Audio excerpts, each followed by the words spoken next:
बाहर जब भी एक विस्फोट की आवाज गूंजती तभी आदमी उसी समय सीवर पाइप को एक बार पीटता, क्योंकि सिर्फ इसी तरह वह तेज आवाज को छुपा सकता था और ऊपर मौजूद जेल के गार्ड को सुनने से रोक सकता था। यह मोटी सीवर पाइप ही उसकी एकमात्र बचने की राह थी। कई बार कोशिश करने के बाद आखिरकार आदमी ने उसे तोड़ने में सफलता पाली। उसी पल भारी मात्रा में गंदा पानी बाहर आ गया, साथ ही एक अजीब सी बदबू भी फैल गई, लेकिन उसे इसकी कोई परवाह नहीं थी। वह तुरंत ही बेहद गंदी पाइप में घुस गया और आजादी की ओर बढ़ चला। भले ही अंदर चारों ओर गंदे पानी और मल की बदबू थी, फिर भी उसने दांत भींचकर हिम्मत नहीं हारी, क्योंकि इस जेल से भागने के लिए उसने लगभग 20 साल लगा दिए थे। सीवर से बाहर निकलने के बाद उसने एक पल भी बर्बाद किए बिना जंगल की ओर दौड़ लगा दी। जल्द ही सीन अगले दिन सुबह पर शिफ्ट हो गया। जब जेलर ने कैदियों की गिनती की तो पाया कि 245 नंबर कमरे का कैदी काफी देर तक बाहर नहीं आया। अगर मैं ऊपर आया तो मार मार कर तुम्हारी चमड़ी उधेड़ दूंगा। जब कमरे से कोई हलचल नहीं हुई तो गुस्से में जेलर सीधे ऊपर चढ़ा, पर दरवाजे पर पहुंचते ही हैरान रह गया, क्योंकि सेल में कोई था ही नहीं। दूसरी ओर जब जेल सुपरिटेंडेंट कपड़े बदल रहा था तभी उसने अलार्म की आवाज सुनी। उसे तुरंत गड़बड़ का एहसास हुआ और वह जल्दी से जेल की ओर भागा। इसके बाद उसने जेल के गार्ड्स को गालियां देना शुरू कर दिया, क्योंकि कल रात गिनती के समय तो वह यहीं था, अब अचानक कैसे गायब हो गया। तुरंत बाद उसने अपने गार्ड्स को बुलाकर उस आदमी के सबसे अच्छे दोस्त रेड को बुलाया, जो एक कैदी था। उसे लगा कि ये दोनों हमेशा साथ रहते थे, तो भागने से पहले उस आदमी ने जरूर रेड को कुछ बताया होगा।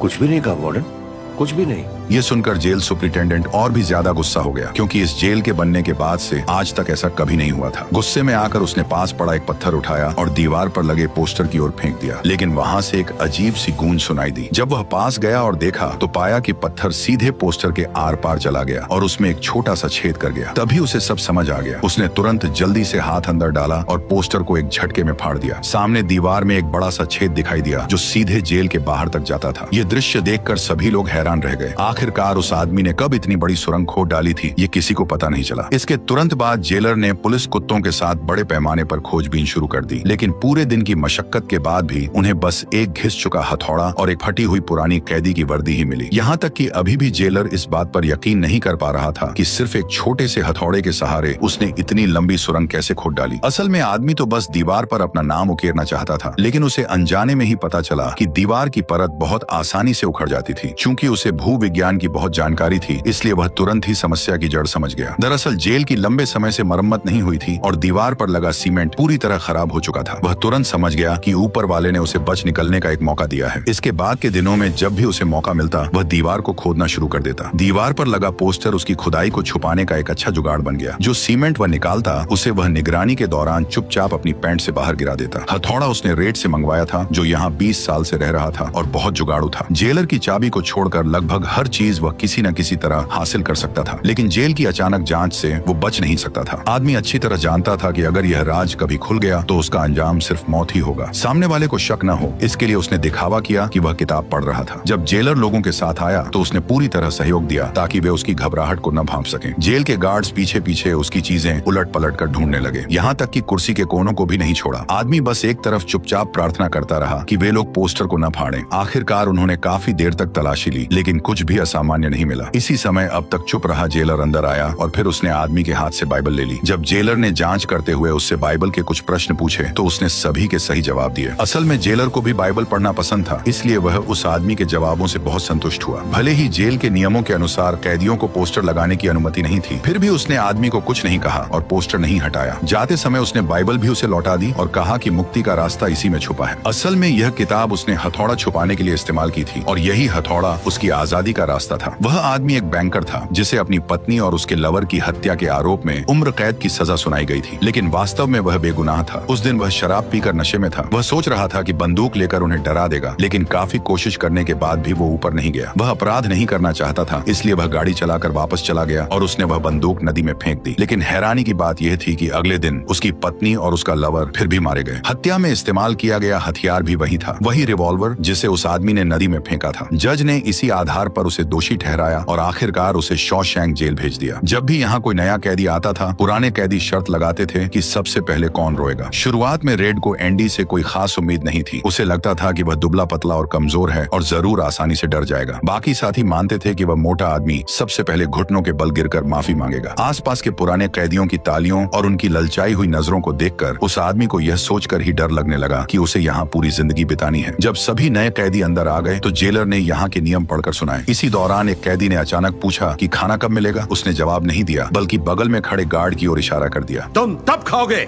जब हम कहेंगे। बात भेजे में घुसिया नहीं, हरामजादे।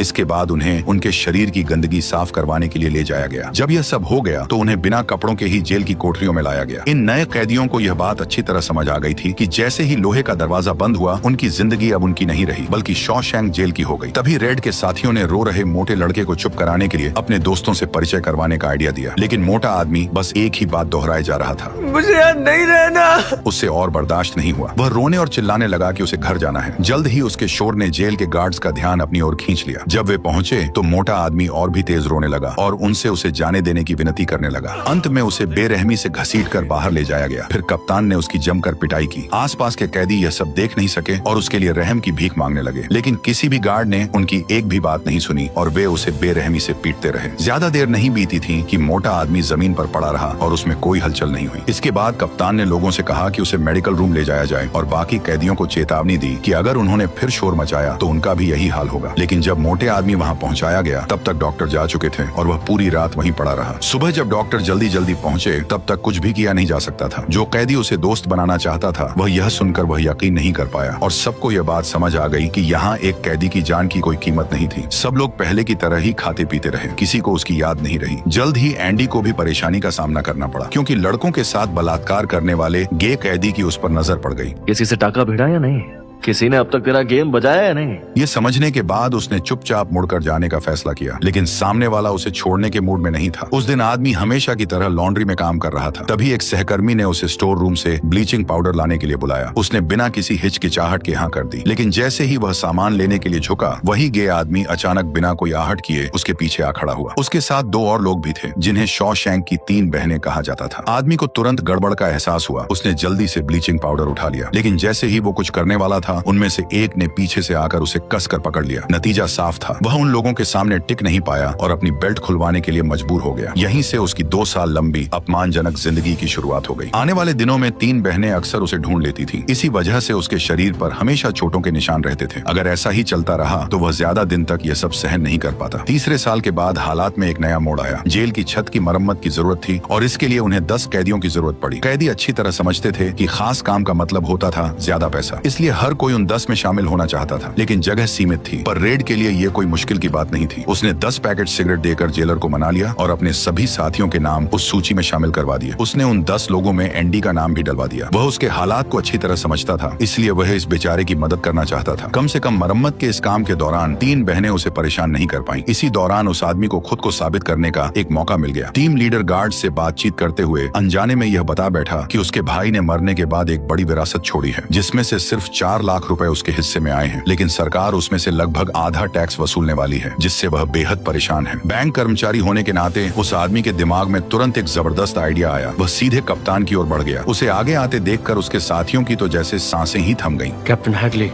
अपनी बीवी पर भरोसा है? यह देखकर कप्तान को अचानक शर्मिंदगी महसूस हुई और उसने उसे यहीं से नीचे धक्का देने का मन बना लिया। लेकिन इससे पहले कि वह उसे नीचे फेंक पाता, उस आदमी ने तुरंत कहा कि वह उसे उसके 4 लाख रुपए बिना टैक्स दिए दिलवा सकता है और इसके लिए उसे 1 भी रुपया देने की जरूरत नहीं पड़ेगी। यह सुनते ही गार्ड अचानक रुक गया। उस आदमी ने बताया कि उसने पहले भी ऐसे कई लोगों की मदद की थी और वह उसकी भी मदद करना चाहता है, लेकिन उसकी शर्त बस इतनी थी कि वह सब कैदियों को 3-3 बोतल ठंडी बियर पिलाए। कैप्टन को पता था कि वह एक बैंक मैनेजर था और वो इस मामले में एक्सपर्ट था, इसलिए उसने बिना किसी हिचकिचाहट के उसकी बात मान ली। पर फिर भी बाकी लोगों में अभी भी डर था कि कहीं सामने वाला गुस्से में आकर उस आदमी को मार न डाले। आखिरकार सबने सच में बियर पी, जो उनके लिए सबसे बड़ी खुशी की बात थी। ये सब हिस्ट्री के सबसे सख्त जेलर द्वारा अपनी ही जेब से खरीदी गई बियर थी। उस पल धूप सब पर पड़ रही थी। वे अब कैदी नहीं बल्कि आम मजदूरों की तरह लग रहे थे, जो काम खत्म होने के बाद दोपहर की चाय का आनंद ले रहे हों। यही वह चीज थी जिसे वह आदमी देखना चाहता था। वह चाहता था कि सब लोग बाहर के लोगों की तरह सामान्य जीवन जी सकें, भले ही कुछ मिनटों के लिए ही क्यों ना हो। जल्द ही छत की मरम्मत का काम अंतिम चरण में पहुंच गया और वे फिर जेल लौट आए। उस दिन लंबे समय से अकेली पड़ी 3 बहनें फिर उसके पास आ गईं। उनकी बेइज्जती का सामना करते हुए उस आदमी ने इस बार चुप रहने के बजाय गुस्से में हमला कर दिया, लेकिन नतीजा यह हुआ कि उसे और भी ज्यादा टॉर्चर झेलना पड़ा और कुछ ही देर में उन्होंने उसे काबू में कर लिया। अब मैं अपनी जिप खोलने वाला हूँ। और उसमें से जो भी निकलेगा वो तुझे मुंह में लेना पड़ेगा। तभी आदमी ने गुस्से में तुरंत जवाब दिया कि अगर तुमने ऐसा किया तो तुम्हें वह चीज सही सलामत वापस नहीं मिलेगी। मेरे मुंह में कुछ भी डाला तो पछताएगा। उसने साफ कहा कि अगर तुमने ऐसा किया तो मैं स्टील का पूरा 8 इंच का चाकू तुम्हारे कान में घुसा दूंगा। तभी आदमी ने कहा कि उसका दिमागी संतुलन हिल चुका है और उस पर उसका कोई कंट्रोल नहीं है। उसने चेतावनी दी कि अगर उसने उसके मुंह में डालने की गलती की तो हो सकता है कि वह न चाहते हुए भी उसे काट ले। यह सुनकर तीनों बहनों को थोड़ी देर के लिए डर लगने लगा, लेकिन यह डर जल्दी ही गुस्से में बदल गया। उन्होंने उस आदमी पर मुक्कों और लातों से हमला करना शुरू कर दिया जब तक कि वह बेहोश नहीं हो गया। नतीजा ये हुआ कि वह आदमी सीधे 1 महीने तक मेडिकल रूम में पड़ा रहा। 3 बहनों की सबसे बड़ी बहन को सजा के तौर पर 1 हफ्ते के लिए अलग बंद कर दिया गया। लेकिन कहानी यहीं खत्म नहीं हुई। जब वह अकड़ते हुए कदमों के साथ वापस अपनी सेल में लौटा तो उसने देखा कि कप्तान वहां गुस्से में खड़ा था। उसे तुरंत हालात की गंभीरता का एहसास हो गया, लेकिन अब भागने का कोई मौका नहीं था। कप्तान ने उसकी जमकर पिटाई की। कप्तान की क्रूरता पहले से ही मशहूर थी। उसे इतनी बेरहमी से पीटा गया कि वह कोमा में चला गया। इसके बाद इलाज के लिए उसे दूसरी जेल में भेज दिया गया। इस घटना के बाद तीनों बहनें फिर कभी उससे पंगा लेने की हिम्मत नहीं कर पाईं। असल में यह सब कप्तान के इशारे पर हुआ था, क्योंकि उसने उस आदमी के बैंकर होने की पहचान कर ली थी जो आगे चलकर उसके बहुत काम आ सकती थी। इसके तुरंत बाद उसे लॉन्ड्री से लाइब्रेरी में ट्रांसफर कर दिया गया, जहाँ उसके साथ एक बुजुर्ग कैदी भी था। वह बुजुर्ग पिछले 50 सालों से वहीं रह रहा था। लाइब्रेरी का काम बहुत आसान और हल्का था। किसी को किताब उधार लेनी होती थी तो बस उसका रजिस्ट्रेशन करना रहता था। लेकिन कप्तान की टैक्स चोरी में काफी मदद करने की वजह से जल्द ही दूसरे जेलर भी उससे मदद मांगने आने लगे। जेल में थोड़ा आराम से रहने के लिए वह किसी को भी मना नहीं करता था और सबकी मदद के लिए योजनाएं बनाता था। 1 महीने से भी कम समय में उसने आधे से ज्यादा जेलरों के लिए टैक्स रिफंड की प्रक्रिया पूरी कर दी थी। कुछ ही समय में वह पूरे जेल में मशहूर हो गया। यहाँ तक कि जेल सुपरिंटेंडेंट भी उससे मदद मांगने लगा। उसका काम इतना बढ़ गया था कि कभी कभी रेड को भी उसकी मदद के लिए बुला लिया जाता था। लाइब्रेरी को बड़ा करने और सबको नई किताबें पढ़ने का मौका देने के लिए उसने फिर से जेल सुपरिंटेंडेंट से फंड की मांग की, लेकिन उसने बताया कि फिलहाल जेल की फाइनेंशियल पोजीशन अच्छी नहीं है और लाइब्रेरी बढ़ाने के लिए एक्स्ट्रा फंड उपलब्ध नहीं है। हालांकि एक ही रास्ता था, राज्य विधानसभा से पैसे मांगे जाएं। उनकी अनुमति से उसने राज्य विधानसभा को हर हफ्ते चिट्ठी लिखकर फंड की मांग करनी शुरू कर दी, लेकिन हर बार उसकी चिट्ठी का कोई जवाब नहीं आया। फिर भी वह इतनी आसानी से हार मानने वाला नहीं था। उसने लगातार 6 साल तक चिट्ठियां लिखी। इसी दौरान एक दिन लाइब्रेरी में एक अजीब घटना घटी। कैदी ओल्ड ब्रुक ने चाकू लेकर अपने एक साथी को बंधक बना लिया। वह यहाँ बहुत लंबे समय से रह रहा था, हमेशा शांत और हंसमुख रहता था और उसने कभी भी ऐसा व्यवहार नहीं किया था। असल में उसकी पैरोल मंजूर हो गई थी और वह जल्द ही यहाँ से जाने वाला था। यह अपने आप में एक अच्छी बात थी, लेकिन वह इस जेल में 50 साल से रह रहा था। वह यहाँ की हर चीज का आदी हो चुका था और बाहर जाना बिल्कुल नहीं चाहता था। इसलिए उसने यहाँ रुकने के लिए आदमी को मारने का फैसला किया। लेकिन एंडी के लगातार समझाने के बाद उसने आखिरकार अपने हाथ में पकड़ी हुई छुरी नीचे रख दी और इस सच्चाई को स्वीकार कर लिया। बाकी लोग यह समझ नहीं पा रहे थे कि कोई इंसान हमेशा जेल में ही रहना क्यों चाहेगा। वे तो यही चाहते थे कि किसी तरह बाहर निकल जाए। रेड ने कहा कि उसे यहाँ अपनापन महसूस होता है। शॉशैंक जेल में वह एक बहुत खास इंसान है। यहाँ उसकी पहचान है, उसका सम्मान है, लेकिन बाहर वह कुछ भी नहीं है। बाहर जाने के बाद वह बस एक बूढ़ा आदमी रह जाएगा जिसे कोई यह तक नहीं पूछेगा कि वह कौन है। बहुत जल्दी वह दिन भी आ गया जब उसे बाहर जाना था। उसने उस कौवे को, जिसे उसने प्यार से पाला था, आजाद कर दिया और खुद भी रिहा होने का अनुभव किया। यहाँ के गार्ड्स भी उसकी बहुत इज्जत करते थे। जब वह लोगों और गाड़ियों से भरी सड़क पर खड़ा हुआ तो उसके चेहरे पर एक अजीब सी उलझन थी। वह इस समाज से बहुत लंबे समय तक दूर रहा था। बाहर की दुनिया उसके लिए अब पूरी तरह अजनबी हो चुकी थी। 50 साल पहले उसने सिर्फ एक कार देखी थी, लेकिन अब सड़कों पर कारों की भरमार थी। सरकार ने उसके लिए टेम्पोरेरी घर की व्यवस्था की और उसे सुपरमार्केट में पैकिंग का काम दिला दिया। लेकिन उम्र ज्यादा होने की वजह से वह बूढ़ा आदमी बहुत धीरे काम करता था और अक्सर गलतियां कर बैठता था। कस्टमर्स की लगातार शिकायतें सुनकर मैनेजर सबके सामने उसे डांट देता था। किसी को इस बात की परवाह नहीं थी कि वह एक बूढ़ा आदमी था। उसका कोई दोस्त भी नहीं था जिससे वह बात कर सके। रात को सोते समय वह अक्सर कल्पना करता था कि जब वह जागेगा तो फिर से जेल की अपनी कोठरी में होगा, क्योंकि वहीं वह जिंदा रह सकता था। उसने यहाँ तक सोच लिया था कि वह फिर से डकैती करेगा ताकि दोबारा जेल लौट सके, लेकिन वह बहुत बूढ़ा हो चुका था। अब वह उस तरह की चोरी करने की हालत में नहीं था। कुछ ही समय बाद उसने एक दुखद फैसला ले लिया। उसने चाकू से अपना नाम कमरे की दीवार पर खोदा और फिर बिना किसी हिचकिचाहट के फांसी लगाकर आत्महत्या कर ली। इस तरह उसके दुखद जीवन का अंत हो गया। जब जेल के बाकी कैदियों को यह खबर मिली तो वे गहरे दुख में डूब गए, खासकर रेड। वह भी यहाँ 30 साल से था। हर बार जब वह पैरोल के लिए आवेदन करता था तो वह विनम्रता से जवाब देता था कि उसने अपने आप को सुधार लिया है और अब वह समाज के लिए कोई खतरा नहीं बनेगा, लेकिन हर बार उसे मना कर दिया जाता। इस बीच एंडी बड़ी संख्या में किताबें और 18,000 रुपए का फंड मिल गया, जो सोमवार को भेज दिया गया था। गार्ड्स चाहते थे कि वह आदमी अब और पत्र न लिखे और खुद को रोक ले। उसकी मेहनत आखिरकार रंग लाई और उसने तय किया कि अब से वह हर हफ्ते 2 पत्र लिखेगा। सफलता का जश्न मनाने के लिए उसने एक बार फिर शौचालय जाने का बहाना बनाया और चुपके से एक रिकॉर्ड निकालकर बजा दिया। इसके बाद उसने सभी दरवाजे बंद कर दिए और रेडियो चालू कर दिया। अब हर कोई यह संगीत सुन सकता था और सब हैरान थे, ध्यान से सुनने लगे, क्योंकि पहले रेडियो पर केवल जेलर की लगातार चेतावनियां ही आती थी, लेकिन इस बार गाना बज रहा था। जब जेलर वहां पहुंचे तो वह आदमी आराम से कुर्सी पर लेटा हुआ गाने का आनंद ले रहा था। जेलर की चेतावनी का उसने कोई जवाब नहीं दिया। उसने किसी की परवाह नहीं की, बल्कि वॉल्यूम और भी ज्यादा बढ़ा दिया। यह देखकर जेलर गुस्से में आ गया। उसने बाहर से जबरदस्ती दरवाजा तोड़ दिया, जिससे कांच भी टूट गया। नतीजा यह हुआ कि उसे 2 हफ्ते के लिए सजा में डाल दिया गया। अच्छा यह था कि उसने पहले कई लोगों की मदद की थी, वरना उसे वहीं मार दिया जाता। आखिरकार 2 साल बाद उसकी मेहनत फिर से रंग लाई। सोमवार को उसे पता चला कि 18,000 रुपए की रकम को बढ़ाकर 45,000 रुपए कर दी गई है। जल्दी ही यहाँ सबको पढ़ने के लिए जगह मिल गई और एक ही बार में बहुत से लोग वहाँ आने लगे। जल्द ही वह आदमी सुपरिंटेंडेंट के लिए काले धन को सफेद करने का औजार बन गया। हर बार वो जेलर को मिले पैसों को सफलतापूर्वक सफेद कर देता और फिर उन्हें अलग अलग बैंक खातों में जमा कर देता। लेकिन उस चालाक एंडी ने एक तरकीब सोची। उसने कानून की खामियों का फायदा उठाते हुए एक नकली व्यक्ति बना लिया और सभी बैंक खातों को उसी के नाम पर दर्ज कर दिया। हालांकि जब भी वह आदमी चाहता वह उस नकली व्यक्ति को पल भर में खुद में बदल सकता था और सारी रकम निकाल सकता था। अब जल्द ही समय 7 साल आगे बढ़ गया और जेल में फिर नए कैदी लाए गए। उनमें से टॉमी सबसे ज्यादा मशहूर था। उसे घर में घुसकर डकैती के आरोप में पकड़ा गया था और यह पहली बार नहीं था जब वह जेल आया था, इसलिए आते ही वह सबके साथ घुल मिल गया। उसकी एंडी के साथ भी अच्छी दोस्ती हो गई। एंडी ने टॉमी से हाई स्कूल डिप्लोमा का इंतजाम करने को कहा ताकि बाहर निकलने पर उसे नौकरी ढूंढने में आसानी हो सके। असल में टॉमी ही वह इंसान था जो एंडी की पत्नी की मौत की सच्चाई उजागर करने वाला था। एक दिन वह रेड से बात कर रहा था, तभी उसने अनजाने में पूछ लिया कि वह किस वजह से जेल आया था। बीवी को किसी गोल्फर के साथ सोते हुए देख लिया,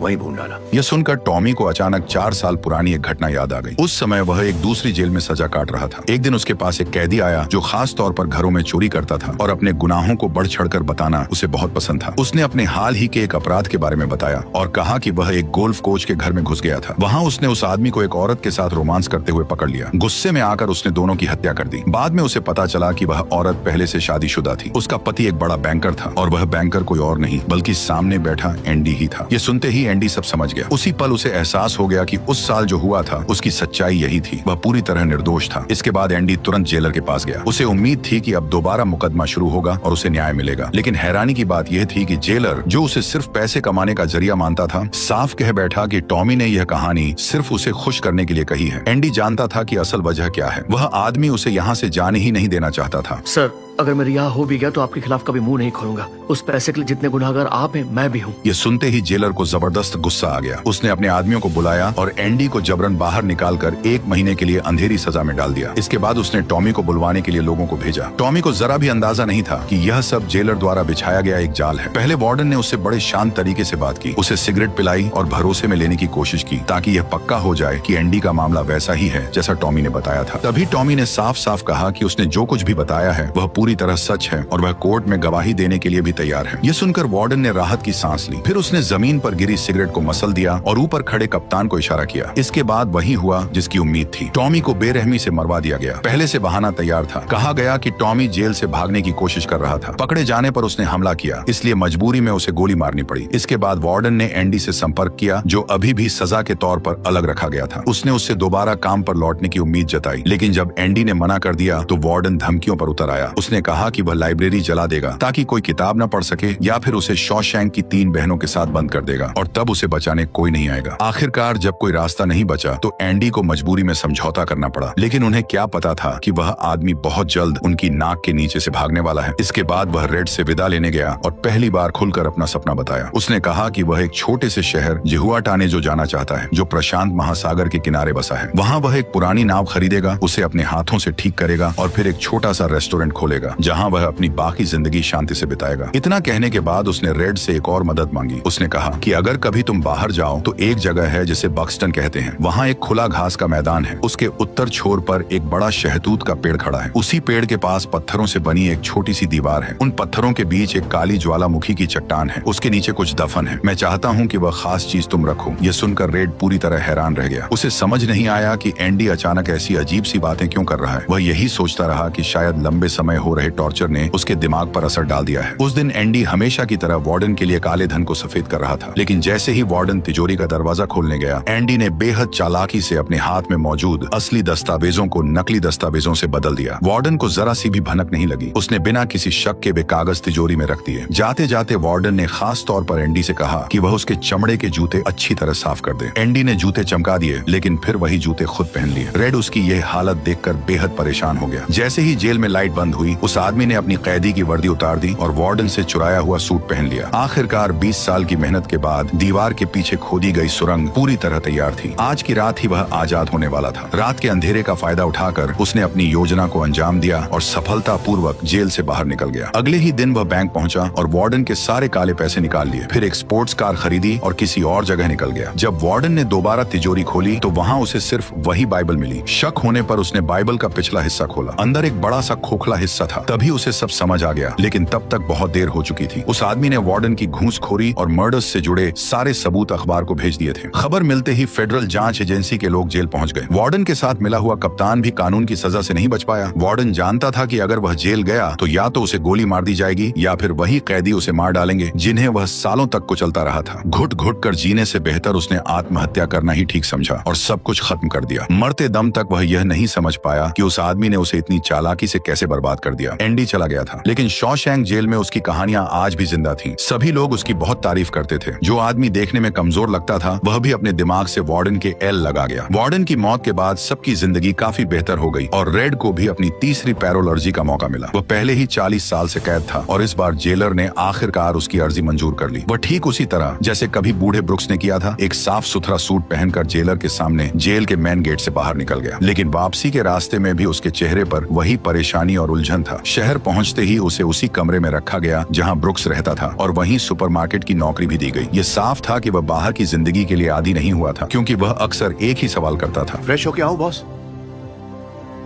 हर बार तुम्हें जब जाना हो तो मुझे पूछने की जरूरत नहीं, तुम जा सकते हो, समझ गए? आदमी को जेल में 40 साल हो गए थे, इसलिए हर बार परमिशन लेना उसके रोजमर्रा की जिंदगी में आ गया था। पर वह चाह कर भी उसे छोड़ नहीं पा रहा था। वह बस सोचता था कि कैसे भी वह अपनी पैरोल तोड़ दे ताकि वह वापस जेल में भेज दिया जाए। वो भी ब्रुक्स की तरह अपनी जान देना चाहता था, पर दिल में उस आदमी से किया वादा अब भी था। फिर वो बताई गई जगह पहुंचा। कई ऊंचे पहाड़ों को पार करने के बाद उसने आखिरकार वह बड़ा पेड़ ढूंढ लिया। पत्थरों से बनी दीवार के साथ चलते हुए उसे काली ज्वालामुखी की चट्टान दिखी। जब उसने उसे हटाया तो उसके नीचे सचमुच कुछ छुपा था, एक धूल भरा लोहे का डिब्बा। जब चारों ओर कोई नहीं था, तब रेड ने उसे खोला। उसके अंदर एक चिट्ठी और नोटों की एक गड्डी थी। चिट्ठी में एंडी ने लिखा था कि उसने जूहा तानियों के छोटे कस्बे में सब कुछ तैयार कर रखा है, बस अब रेड के आने का इंतजार है। ये पढ़ते ही रेड बिना एक पल गवाए तुरंत एंडी से मिलने के लिए निकल पड़ा। उसने काफी लंबा सफर तय किया और जब आखिरकार वहाँ पहुँच गया तो देखा कि एंडी अपनी बताई गई नाव को घिस रहा था। तभी अचानक एंडी की नजर रेड पर पड़ी और उसे देखकर वह बेहद खुश हो गया और यहीं पर यह शानदार मूवी खत्म हो गई। अगर आपको यह वीडियो अच्छी लगी हो तो हमारे चैनल को सब्सक्राइब और वीडियो को लाइक जरूर कीजिएगा।